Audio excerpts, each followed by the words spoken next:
next video, which is Port Royale 2, a game based upon trading in the Caribbean area starting in around 1600. We have 4 nations to choose from, and I'm going to do the free play mode, in which I will pick one nation. I've set my name already. I prefer to do that before starting the video, making things a little bit easier.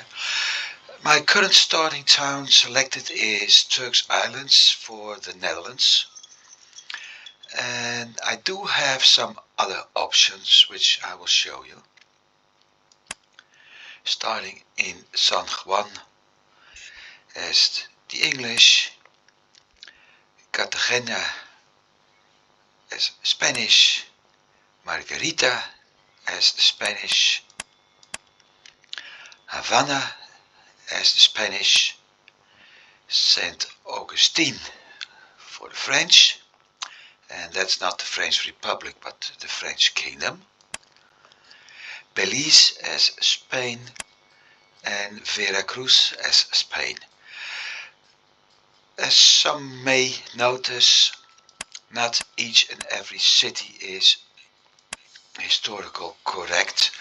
In fact, the entire map isn't historical correct, but that won't spoil the fun. So we're starting out in Turks Island as Dutch. I've got several features to choose from. My personal favorite, accuracy, which is my favorite because I really like to do the naval combat by myself.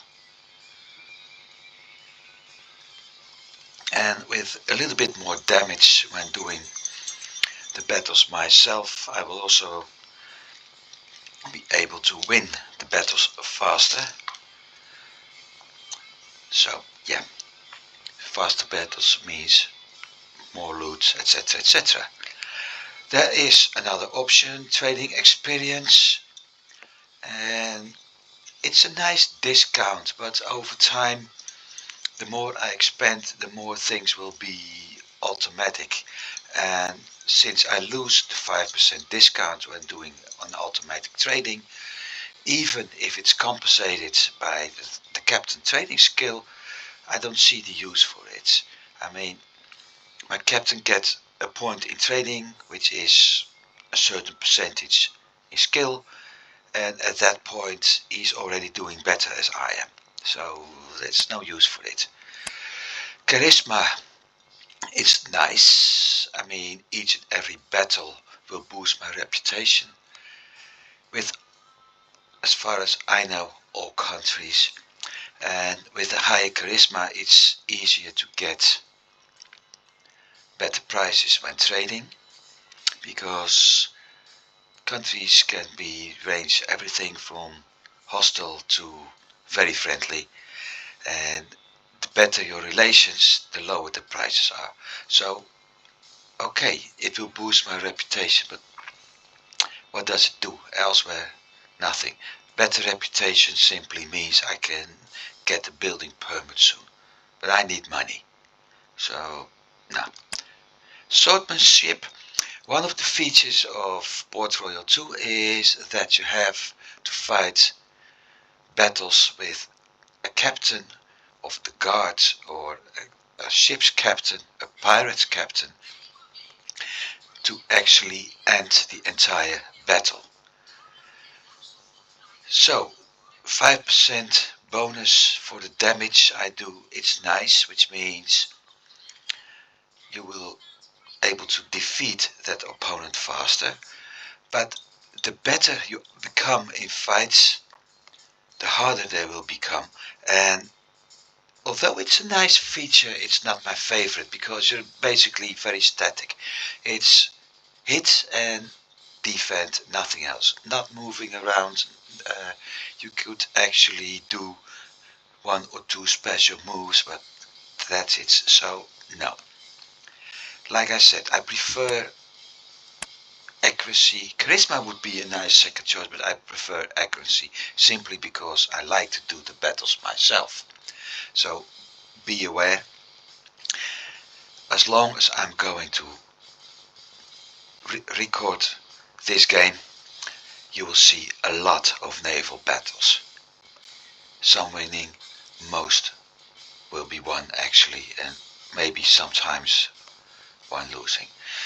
Which leads me to the next step, starting assets. I got 3 options. The hardest one, 5,000 gold and the brig.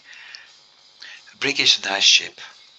It's got a decent speed, 80 tons is quite nice to transport, but with 5,000 gold it's a little bit complicated to start. For some starting cities it would be easier. For instance, when you start in Havana, you got access to 3 of the colonial goods out of the 4 possible, so it makes life a little bit easier. But for Turks Island as a Dutch, it's not the easiest choice. A normal start, more money, a somewhat more slow ship with a smaller cargo hold, but it's making the entire start a little bit easier. Still, pick the wrong goods or use the wrong prices and that 50,000 gold is gone soon. There are fortunately some options to deal with that. I'll get to that later. The final option, this is the very easy mode. You get a very small ship, but and it's a ship doing 10 knots in speed, so it's slow, but with the 25,000 in gold it's very easy to fill up those 60 tons and start making a profit. So it's not really what I would recommend. For the sake of the video I will start at normal, although I was tempted. Now heck, I'm going to start at the hard settings. And why? Well, simply because every once in a while a challenge is nice. Next, I got some gameplay settings.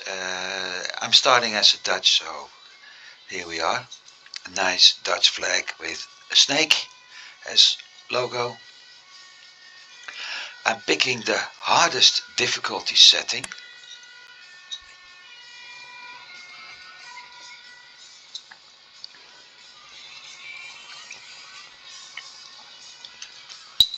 Because, like I said, I like a challenge, and as you can see, it's having quite some influence. I will turn off the scroll bar at the edge of the map because last time I was going all over.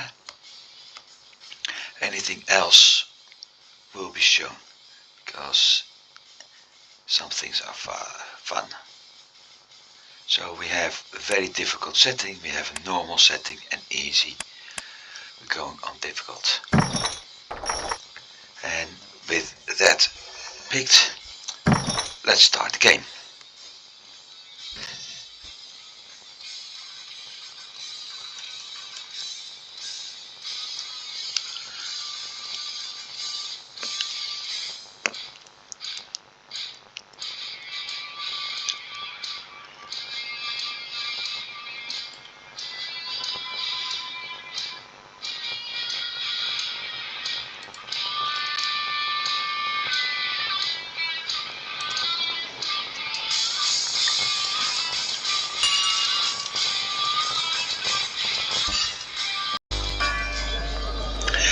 And here we are.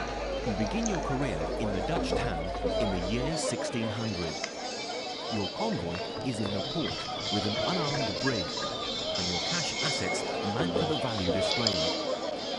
You also have a permit to erect buildings and establish businesses, and you already own a warehouse in the town.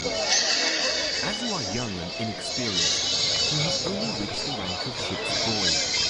Therefore, you cannot yet command further convoys or buy additional building permits in another town. Your rank is determined by your total assets, which comprise cash and property and currently amount to the value displayed. You will reach the next rank as soon as your assets reach a certain level.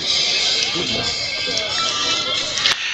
And by the sound of it, I have to change some of the settings because I barely heard the speech.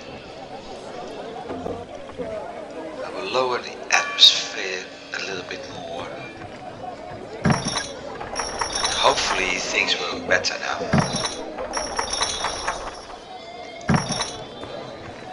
So here we are in Turk's Island. There are some things to work with before I'm even able to start. To begin with, currently I've got my ship selected and it's named after the captain. Captain having 1 point in his navigation skill, no trading, no fighting. Cost of the ship is 50 gold. The cost of my captain is 10 gold, making a total of 60. I got a capacity of 80. Morale is good. No weapons and ammunition aboard yet, which also means no cannons, no crew. Health full, nothing loaded. And there's my ship. 1 point also means I can't start an automatic trade route yet, and there's no need for me to protect the harbor or to attack the town. So that's one. Moreover, I got an overview up here of everything I can actually transport, which includes settlers. To start with, the first thing I want to do is I'm going to select the shipyard because none of the ships I can buy, not to repair, but I can change the name. This convoy is going to be a Netherlands convoy, and it is due as soon as I got the auto trade option, clockwise route. For now. Now let's see what else I can do. Like I said, I can buy a ship. Every detail of the ship is here. The way it looks, its speed, minimum, maximum, and when it's damaged, the minimum is actually loading. The maximum number of cannons, the maximum number of crew, maximum cargo, my cost, my stability, the agility, which means how quickly it can turn in combat, the number of masts. I don't know why it's important, but apparently it's important. Maybe it has to do with naval combat, as one of the animation types you can get is chain shot. Draft, and it's showing a red arrow up there, which means this ship is meant for deep waters, and eventually the buying price. The next one, it was actually one of the starting options, sloop, and this one has a green arrow up, which means it's suited for shallow waters. Also, despite having one mast, it has an agility of 100%, so as I think I wrote it a long time ago in some gaming forum, it basically means you can turn it at a dime. Low buying price. Here we got the brig, more or less showing what I got. Another shallow water ship, 2 masts, pretty decent agility. Gun wise it's not that strong, but it'll do, because up now I don't have any intention to use it for fighting in the first place. We have a bark which is, in my my opinion, a somewhat bigger brig. Still a shallow draft. Free mast, a little bit less angle, and compared to the brig, a similar hold, but it's faster. Its minimum speed is 1 knot and maximum speed is 1 knot faster, which can be useful when you have to do certain time-based missions. Then we got the ship which will become one of my major trading ships over time, the Fleet. It's slow, 4 to 10 knots. It got a few cannons, but it got a nice cargo hold compared to a brig, which is in general having close to the same settings. So it's cheaper in cost, it is less maneuverable, and it's meant for deep waters.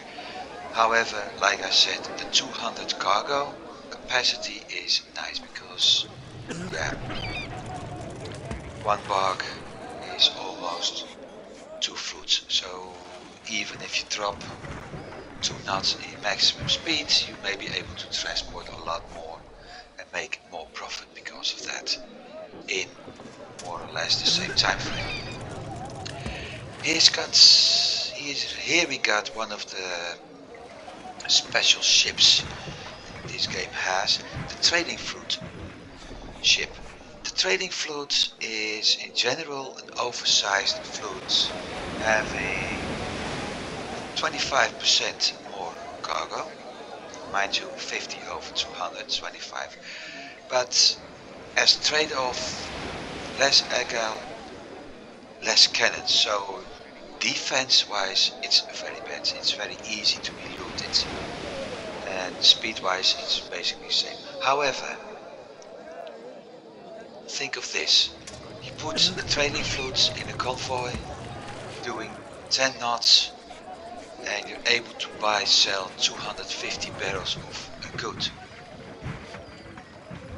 Do the same thing with a fleet ship, and what a trading fleet can do in 4 trips you need 5 trips with the trading with the fleet, which also means 5 times 40 gold. So overall the trading fleet is, despite its low speed, the best possible choice for a trading fleet, as long as you don't arm them. The moment you do, you're screwed, because yeah, with the low speed and the low agility and the few cannons, it's overrun by basically each and every ship. Then we've got one ship which is suitable for combat, the Corvette. It doesn't have that much in cargo hold, but with 80% agility, 12 knots maximum speed, 22 cannons, it's for a civil ship a very decent fighter.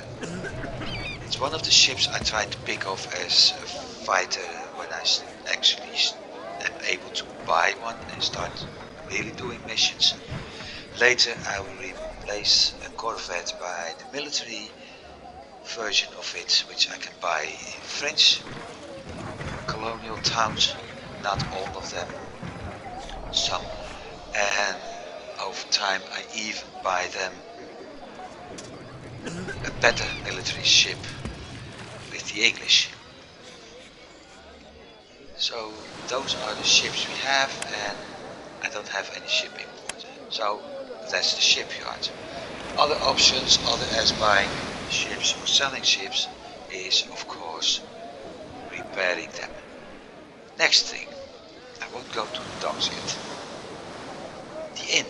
Why is the inn important? Not for the gambling, but this is a spot where I can pick up captains and missions over time. The governor's palace. It's right now not really useful. I mean, the governor, okay, he's seeing me and telling me, hey, listen up, you're just a poor lad, a ship's boy, I don't have any missions, so just make sure that you got a better reputation and a higher rank, and maybe I will let you do something. But there's a treasury here. I can borrow money, have to pay off at some point, but I can borrow money, and with that I could actually increase this part, my starting funds. I don't do it yet, but I am always considering, is it worth it, yes or not. And finally, the country's general, which if I pay him, will either order to build cannons up here or cannons over here. Those cannons are useful because I need them to defend ship ports, or better said, towns need them. Then we got the church. I can pray there. I can have my convoy blessed if I have bad morale, which quite often happens if your ships are out on the sea too often. And I can donate every once in a while something, which is good for my reputation in this town. Next, Master Builder, one of the more important buildings in the city. It will let me build houses. Houses. Currently, I don't even have the resources for it. A warehouse. Warehouses can only be built when I have purchased a building license at the Master Builder. So I got the license. This nice blue spot is my warehouse. So that's solved. I'm able to build hospitals, increasing the overall health and somewhat preventing plagues. Schools, trees are always fun, because you can actually start setting up an industrial area and a residential area, put 2 or 3 rows of trees in between, and it's all split up. The next stage, business. The city has several resources, goods I can actually produce. First of all, wheat. Wheat is used as food in each and every city, so because it's important. You won't make much of a profit out of it, but you will basically sell it at all times in cities not producing it. Similar can be said for fruit. It's a food item, you will need it. Wood from the sawmill is something you need for 2 things. First of all, construction, and second of all, to fuel several industries. So it's one of those items you will sell in every city. Just think the first 3 goods as basics. We got rope. It's an item you can sell everywhere. Well, basically you can sell everything everywhere, but rope is more an item which is, you consider it as a luxury item. And finally, a rum distillery, which is going to need 2 goods to actually produce. One of them is wood, and how convenient, I already have the ability to purchase or build sawmills here. And the other one is sugar. So I already know that because I'm able to produce rum here and because I'm able to produce rum here, I need to import sugar and hemp.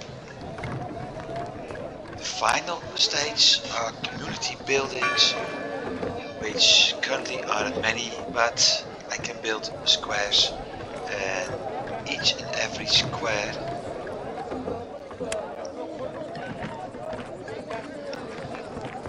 each and every tile I can build.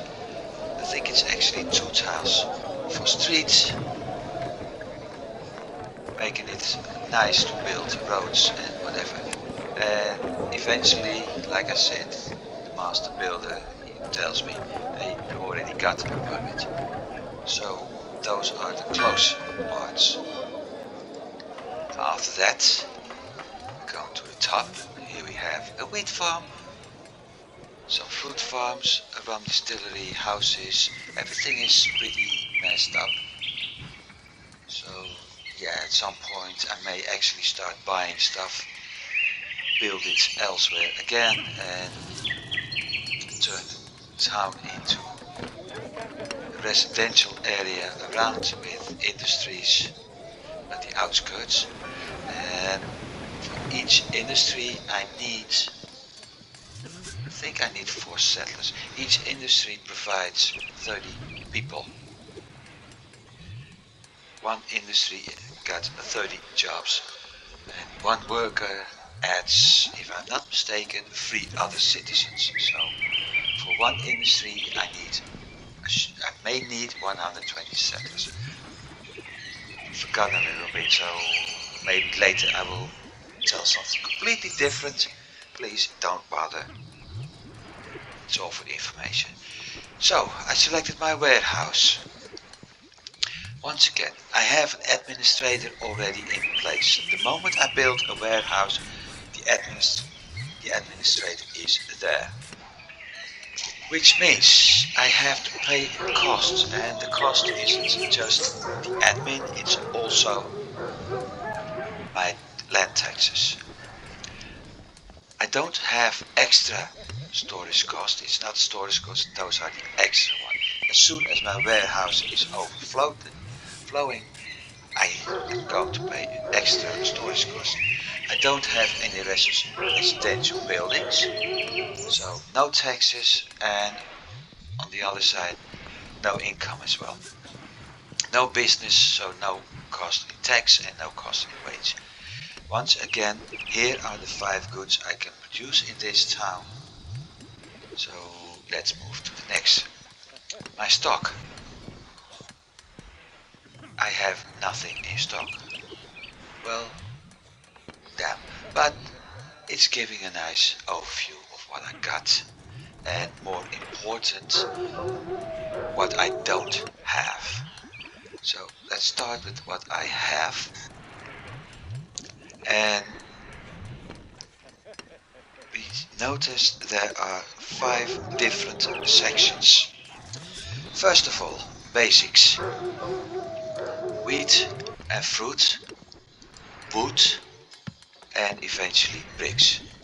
What I'm going to do, and I'm so lucky to have a laptop with a Steam page open, what I'm going to do now is setting the prices for the goods at which I will buy stuff. I won't buy that much. If I do, I'm running out of money, with the exception of wood.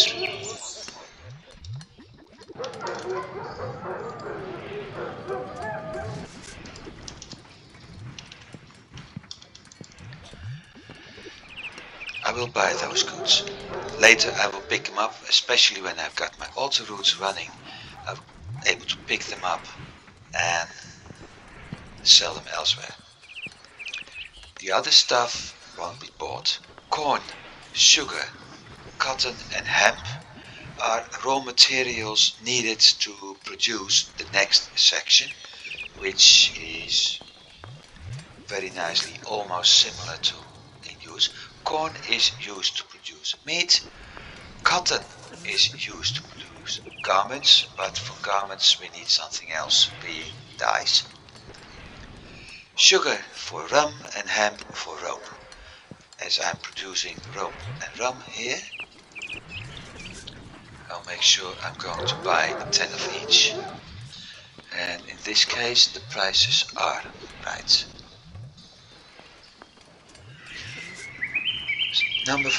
Row number 4 are the colonial goods. I'm not going to buy them here, I will sell them here. Those 4 goods are found in various cities, and each and every town having a governor or a viceroy will have a treasure fleet coming in, and those treasure fleets are going to pick up the colonial goods, those 4 colonial goods, dropping off those luxury items or import items, as well as the one you don't see here being settlers. So I won't buy those. I will buy spices, wine and tools. And purchase price of each will be 700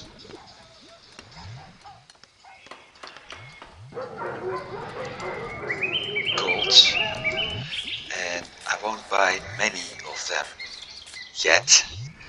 Over time it will increase, and at some point I will even set up a convoy at automatic trading routes, visiting each and every viceroy and governor town, picking up just those free and settlers, dropping them off in my city, from which I will distribute them to other places.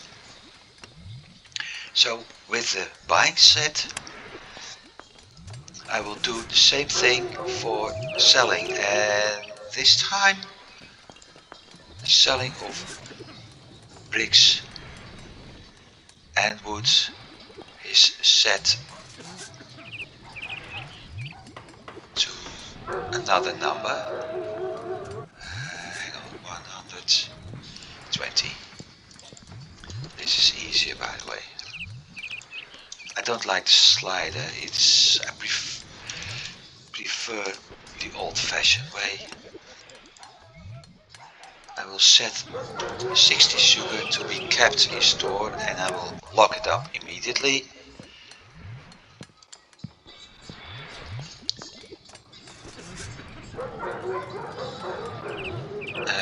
150. I have to check a few things. At some point I will remember the prices, and just like in the game of Patrician, I used to play a lot. Once you have set prices, it's easily transferred.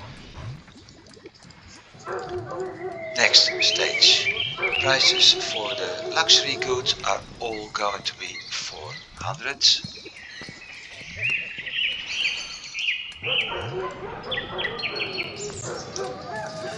And as you can see, I will set them to sell everything up to 0.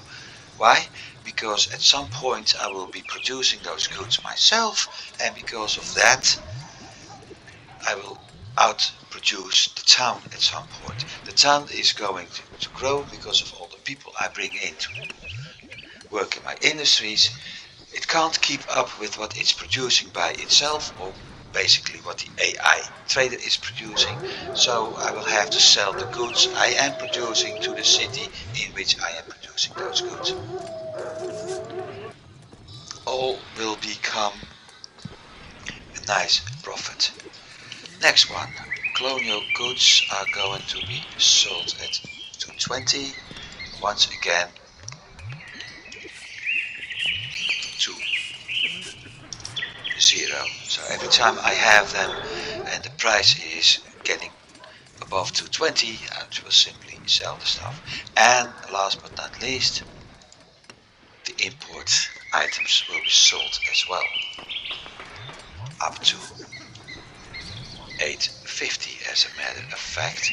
So if I have them in stock and I'm starting to run out, I will actually sell the items.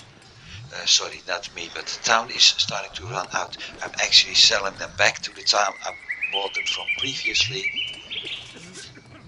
and make a profit. As soon as a new fleet from my country comes in, they will drop off new goods and I will buy them. Over time I will increase more and more of those. So now that's done, I have them protected, meaning I can buy up to 60 wood for 100. I will sell it for 120, but as soon as my counter hit 30, I won't sell it and I won't be able to pick it up with my ships. So that's then, while I'm here, we have this nice bar. It will fill up over time, exactly telling me how much I will need for my next break. That amount of money is set by everything I have. My ships, my workers, houses, industries, crew, cannons, goods I have in stock, everything. So while the first ranks are pretty easy, over time the number will become higher and higher and it will take longer, which is the problem because rapid process isn't always right. Now, with that done, that bar is, by the way, also shown here. It's always visible. When that's done, let's go to the top bar. First of all, the Chronicle. Today is April 1st, 1600. And it tells that as a shipboy I try my luck in the Dutch town of Turk Islands. Plus I got the permit. There is a peace treaty between England and France.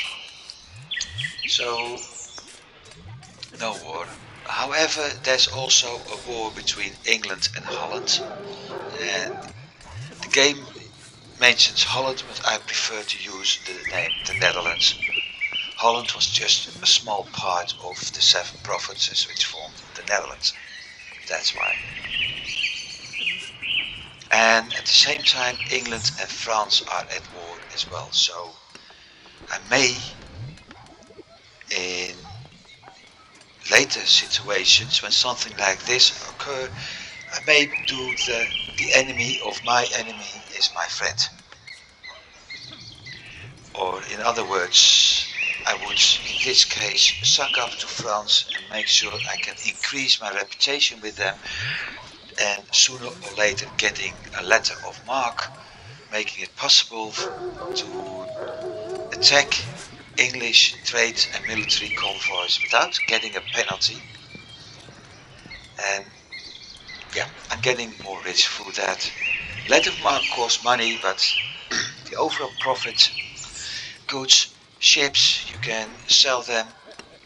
You damage your reputation, but in the end you just sell to a governor's town or a viceroy's town of the country you are fighting.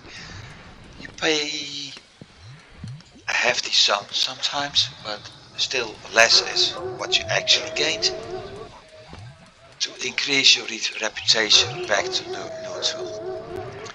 So this is the Chronicle. We have the nations. Currently Spain, 40,000 inhabitants, and as people can see, here is the first thing which is going to be important. We have 60 towns in total. If people don't believe me, get your calculator. 30, 44, and 9 is 53, and 7 makes 60. 60 towns, of which half were Spanish, and almost a quarter are English. So that's number one. There's also a number of inhabitants in each, and as shown, the Dutch 7 towns, 10,000 citizens, that's it. So the Dutch are in at the start of the game the weakest. I am going to change that. We have military convoys. As long as a country is at peace, they have a similar number of military convoys as they have towns. However, the moment they are at war, and it doesn't matter if it's one country or they are at war with 3 countries, 3 military convoys are added. Therefore, the English with 14 towns have 17 convoys, and the military strength has changed from normal to strong. Same to the French and the Dutch. As shows, there's a war between England and the Netherlands, but as we just read before, there's also a war between England and France. Here we got the reputations, currently neutral. Netherlands are friendly. And when you have a friendly relationship, trading prices will be normal. If you have a neutral friend relationship, trading prices will somewhat higher. And when they're hostile, you can't even do trading. You can sneak in town, but you can't do anything. Next, list of known pirates. Not yet. They will show up, trust me. List of towns only shows the number of towns you currently have discovered. And to give you a small preview, I can toggle the map here. This is my plain game area and those are the towns I have discovered as Dutch towns. There are a couple of Dutch towns up here. This part, the entire coast of, well, that's Florida. I think it's Carolina or Georgia, somewhere like that. Down to Louisiana and Texas, Louisiana, Mississippi, Texas. This is all French. Down here we got coast of Mexico all the way Central America to the northern part of South America. So that's Suriname, French Guiana, sorry, my geography isn't as good as it used to be, and Brazil, that's for sure. Got Panama, Colombia, Venezuela, everything is Spanish. The English are located over here at the Windward Islands, as well as San Juan and the area with the Dominican Republic and Haiti. Cuba, Jamaica and the Caymans are Spanish, so you could say this from this line north up here down, and I missed my city, sorry. This Spanish. Okay, we got some news. Every time you enter a city you get news about what's going on. As I said, this part all the way is Spanish, French, English and a tiny bit of Dutch. Bermuda Islands aren't used, but we will get there at some point for several reasons. So, that's the chronicle and everything related. No, that was my list of towns. Our population. It shows how many people are living in each and every nation. Not the cities, but the total number. Over time we will see everything rising because we get more settlers. The Dutch will rise more. And one of the things I intend to do, knowing some extra stuff which is going to happen, is make sure that all countries end up with 15 cities. So the population numbers may vary a lot, but the list of towns when it's complete will show 15 for all of them, which means some cities will actually switch. The French will lose a couple, the Spanish will lose a couple, the English will lose a couple, and over time the French will move down along the Mexican coast, the English will move a little bit into Southern America, and the Spanish will stay where they are. Then we have, like I said, towns statistics, so this will become less, those will increase, and eventually everything is 15. Finally, goods statistics. Production costs are this bar, and the price trend is actually showing what you're going to pay for it. So the more I start producing, the lower the price will get at some point for all goods. Then we got the log. It's one of the things I look into a lot for a couple of reasons. First of all, I have missions. Not yet, but sooner or later I will have missions. And this is a great way to find out which mission I have, what I'm doing, which did I complete. It also shows map pieces actually. I got special messages in case something goes wrong. My business overview showing assets, building permits, currently 1. I got no workers, no tenants, storage capacity of 800 in the warehouse, and that's it. And my total assets. And that one dropped because it looks like my warehouse manager bought stuff. Balance and loss. My ship costing me 50. My captain's costing me 10, which explains 60. I had showing up earlier in my overview. 60 cost. Ship, captain. Building tax, I only got a warehouse, so 50. I bought goods for over 4,000 in gold, and that's it. I don't have any loans in it. Like I said, taking a loan can be useful. I don't know what I've bought yet, so I won't do anything as of yet. My production, I don't have any production, but as soon as I do, and for instance my rum industry runs out of sugar, it will be displayed here.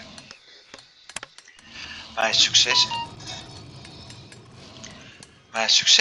my rank, name, assets, what I need for my next rank. I need 100,000 total, which explains this. I don't have a reputation. Game time, apparently I'm already bullshitting for 36 minutes, and I don't have a wife yet. Hostages and missions, everything is still at 0. That's going to change. I have trade routes set up, but considering I can't run them yet, no one would show up, and eventually map pieces, I can buy them once in a while in a tavern, or I get pieces from a mission, or I can even find them floating in the bottom. So that's that. My money, the game speed, my reputation with number of citizens, my consumption list, and this one is very useful because with this I could actually calculate how much I have to produce or how much I have to bring in. So over time I will be able to set up a trade route and actually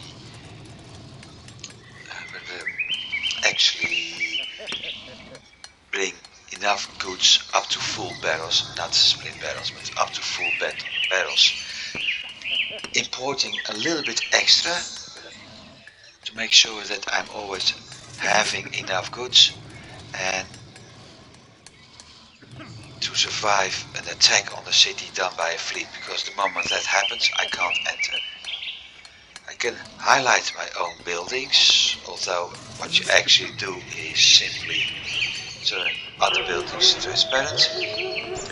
I have one convoy without a mission docked, no convoys at sea, and my convoy list only shows one ship, based in alphabetical order.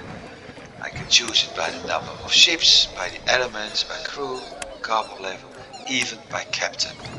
So I could, over time, when the captain gets more skill, check, and hey, that captain is having 5 navigation, 5 fighting, and only 1 trading, while it's at a trading convoy, and my trading convoy has a captain doing, my fighting convoy has a captain with lots of trading experience.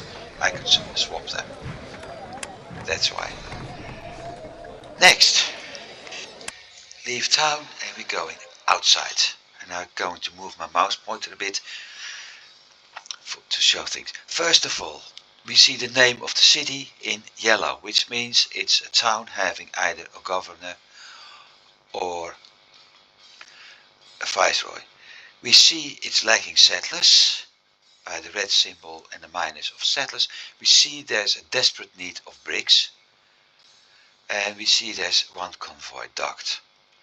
If I move up the map, we see other cities which are part of the Dutch colonial empire in this game, and some are lacking goods I am able to sell, like the bricks.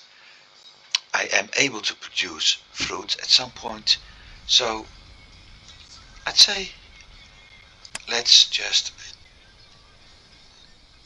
right click. I'm going to right click at the city because there's no need to enter for the last building I haven't visited yet, which was the trading dock. There are multiple options. First of all, town and warehouse. So I can actually see what I have in my warehouse and show what it's being bought, and I could manually sell this. Then we have town and convoy. It's easy. I got goods in my convoy and I can sell them to the town, or I can buy goods from town. And I've got two options for that. First of all, clicking on this part, either 1, 10 or 100, or I can use the sliders. Then we have the ability to transfer between a warehouse and a convoy. So this option and this option are going to be used in automatic trading. Picking up goods in my own warehouse, selling it in another town, sailing on, and at some point selling it until I get to my warehouse where I just drop everything off. So right now in my warehouse I got some grain, some fruit, some wood, and I will keep the wood here. Some rum and 4 spices, that's it. So yes, I will take a loan. But I'm able to transfer those goods, and as said, I can do that by clicking. I can do that with the slider, and in this case I can do it by all. I don't have 100 yet, so. Last option, goods cargo switch, and it works again for trading between the town and the warehouse, and the town and the ships, and the town and and my ships, my convoys, and my warehouse. To transfer cannons, cannonball, grape shot, chain shot, grape shot, cutlasses and muskets between my convoy and one of the other stuff. This means I could actually capture a convoy with my military convoys, transfer everything I don't need back to my warehouse, and use manual trading, no auto trading, manual trading to sell it back to the city. Or in case I want to buy from the city and drop it off in my warehouse or my convoy. More important, this option also means it's the spot where I can actually find and get settlers aboard my ships, or from my ship to the cities, and each settler is going to give me 100 gold pieces, so settler transport can be very profitable. And I've got 58 sailors wanting to join me. I'm not going to do that because I'm lacking quite some funds. So those are the goods I have, and I'm I'm actually surprised. Yeah, that I hadn't bought everything. And let's start moving to Charlestown. I won't bring the wood with me, I need it. And one of the disadvantages of this game is because it's old, speed is quite slow. Another disadvantage is that it's having a fixed resolution. And here we got the next thing I'd like to show. It's got a fixed resolution, so I'm not certain if the video is actually having the nice black bars next to it. If it does, sorry, but there's nothing I can do about it. So what we have here is a Dutch convoy made of 2 ships with not the blue symbol but a red symbol. Red symbols are military ships. In this case, a Dutch military convoy made of 2 ships. I can select it, and as we can see, it's made of a carrack and a corvette. Maximum speed 12 knots, total number of cannons 62, 220 crew aboard both ships. We see the bars, the red bar for the health points, the grey bars are the cannons, and the blue bar is the crew. And this shows, the little gun shows that it's assigned as a warship. That's all the information I have at the moment. It's 66% loaded, and that 66% is most likely caused by the weapons. There's another one. This one is having a frigate, so also 66% loaded, 66 cannons, slightly more crew, low speed. Compared to my ship, 16% loaded. Yeah, makes sense, I barely got any goods. And there's convoy number 3. 240 men, 66, the same thing. And here we have an English convoy, and seeing the number of cannons, the speed and the crew, it explains why the Dutch didn't attack it. It's got a ship of the line, and well, a ship of the line is a nice ship because of its cannons and its speed. It's a terrible ship, in my opinion at least, to fight battles. Because its turning rate is that slow, you actually need half of the size, a turning circle of half of Spain to cross. It doesn't work. So the only useful thing for ship of the line, in my opinion, considering the cost, is using them as a crew storage in case you want to conquer a city, because at that point you have to do an invasion. However, the other ship is useful, a military frigate. It's got quite a decent turning rate, 40 cannons, so it's able to pack quite a punch, and 120 crew. So it's a little bit faster as a corvette, but has a lot more weapons, better health points, and a similar number of crew, making that ship, in my opinion at least, the best military ship in this game. There is one exception, but that will take that long to get there, I won't even mention it. So, we entered the city of Charlestown, and let's see what happens.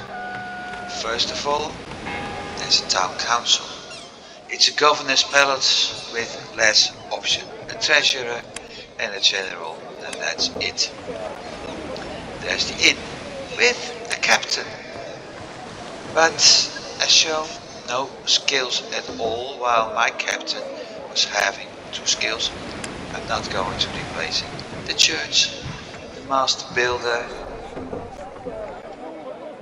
So my reputation is completely red, so there's no use to do anything for the building permit. But I am able to sell grain. I am able to sell rum. If I'm not mistaken, rum was 400, so I can actually sell it all. I am able to sell some of the spices, probably one, and that's it. But look at this. I'm able to buy fruit up to 100. I keep 100 as buying price, not the average. I'm able to buy dyes for 180.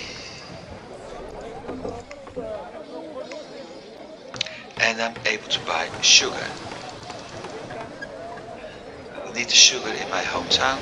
I may need the corn at some point, but right now my assets are still the same. So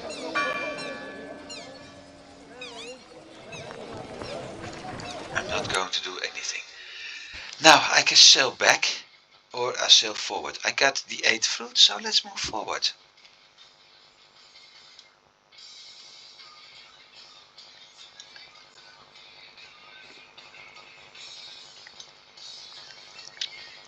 And I got the feeling I have to hurry, because if I'm very unlucky, the military convoy will attack a city and I can't access.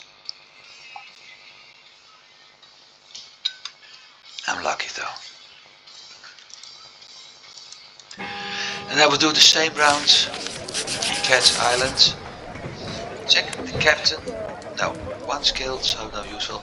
The shipyard only has 2 options: repair and change name. There's no need for me to check the master builder, the council, so I will move to the docks and see that I'm able to sell everything for 190 each, or 175 in total. That makes a nice profit. Spices won't be bought, sold, and I won't buy any of the dyes because it's too expensive. I can, however, buy some sugar.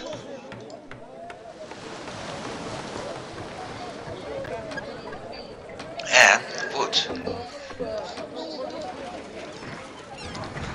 And that's it. I can even buy some grain. Now I'm done. So off to the next. Andros.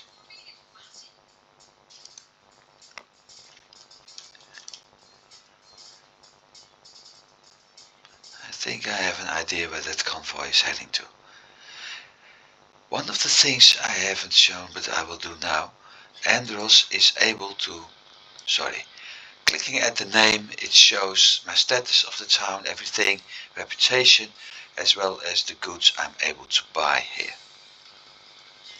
So I bought grain, and the current question is, am I able to sell spices and buy more grain, wood and sugar, or even cotton and hemp? Cotton will be used in the city a little bit to the north. Or should, if I can't buy these, do I have to sail back to Turks Islands and see what I can do there? So in captain, one fighting, one basically similar to what I have, 2 skills. I can sell my sugar, but I don't want to. I can sell spices indeed and make nice. So as said,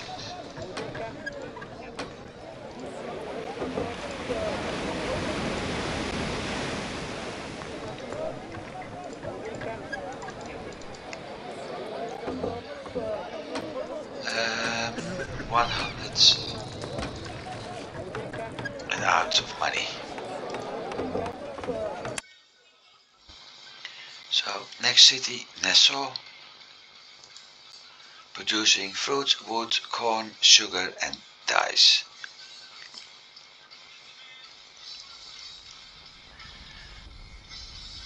There's also something happening in Charlestown. There are settlers there.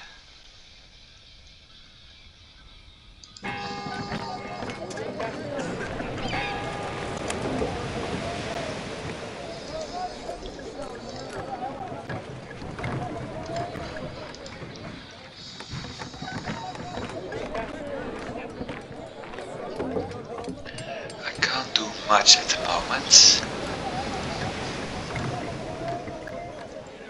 Other as this.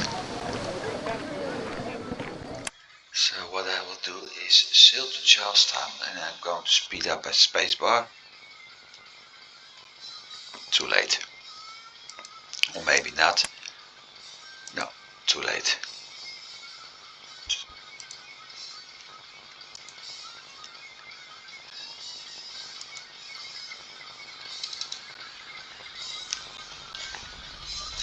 I think one of the other convoys actually took. And slow down. Here we have a Spanish convoy made of 2 ships, yellow symbol behind the flag, meaning it's a civilian. And this civilian is having 1 frigate as a warship and 1 pinnace as a cargo ship. It got 80% loaded, so in general it may be a nice looting target if I was having the proper papers and ship for it.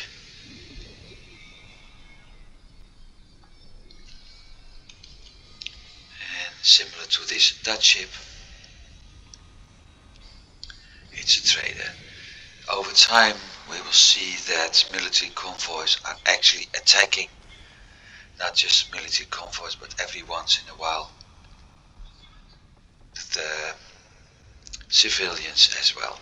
And as a player it's something I really am going to do at some point.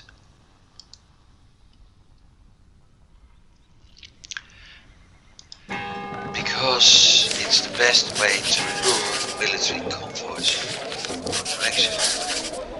Very bad captain, I'm not going to do anything, I don't have money, I'm not going to sell my wood. The cotton can be sold but I won't, the hemp can be sold, I won't. So instead I'll leave the city and sail to the next one.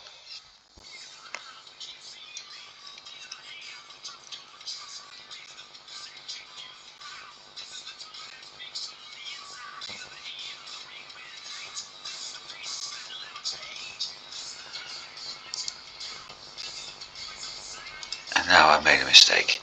This is the disadvantage.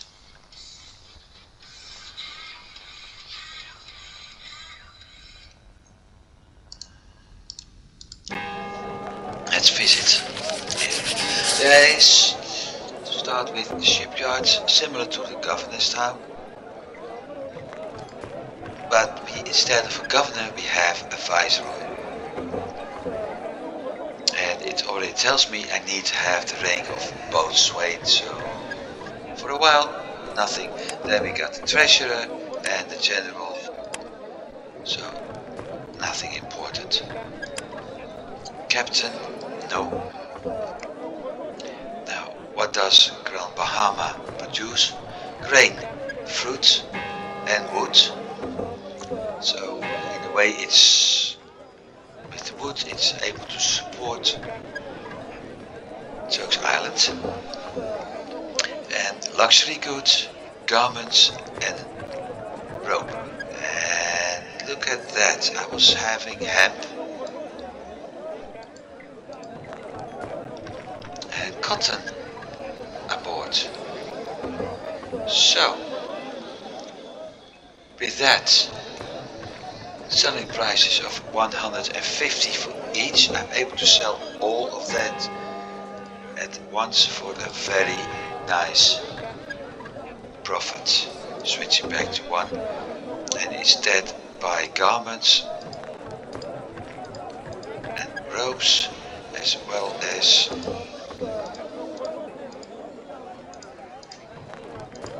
those importable goods. I can even sell some of the colonial stuff. Only one because the price already dropped.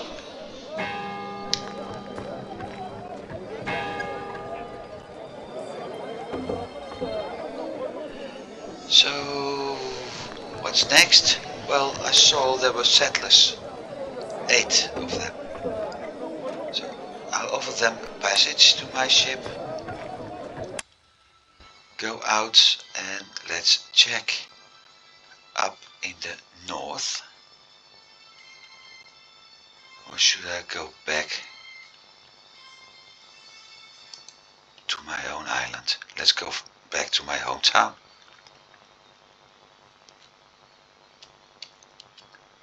To see if, first of all, I need 9 workers. I got 8 settlers and that's 800 gold.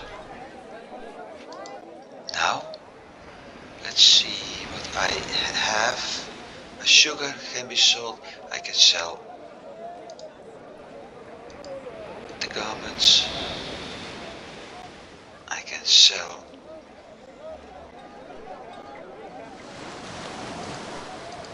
some of the dye, perhaps all of it even. I won't be buying those free goods because they're too expensive.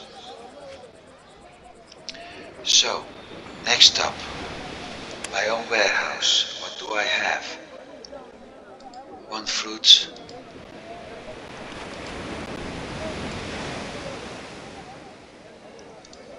sugar and nothing else.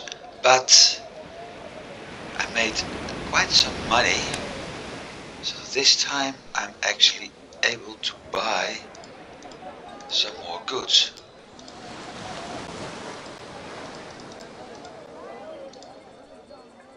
As long as I keep in mind that I don't go over the maximum buying price, which I just did.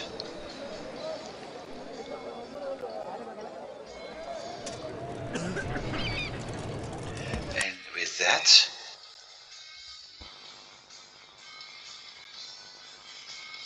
let's see what I can sell up here. Once again, fruit in Cat Island.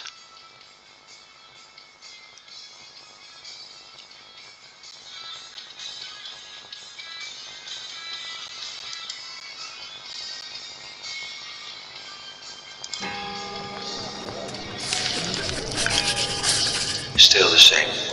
Bad captain.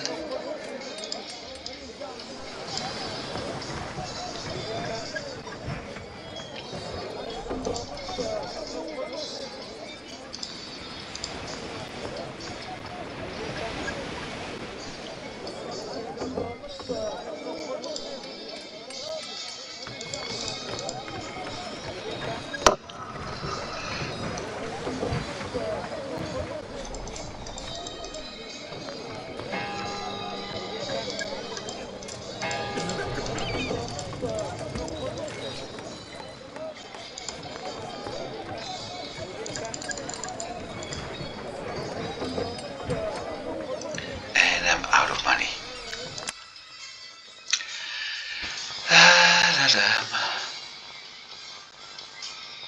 So once again back to Turks, and I will end this recording in a bit because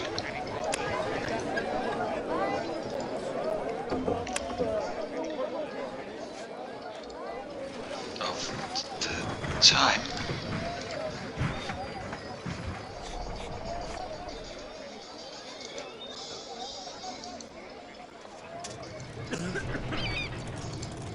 Some last trading No workers needed, but I got free. So let's see if I'm able to take them somewhere.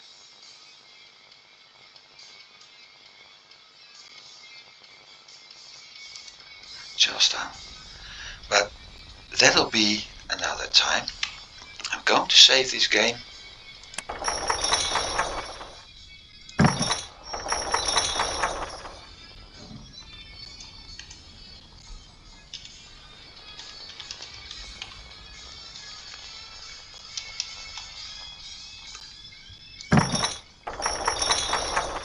And I will end this recording right now and continue in a couple of weeks.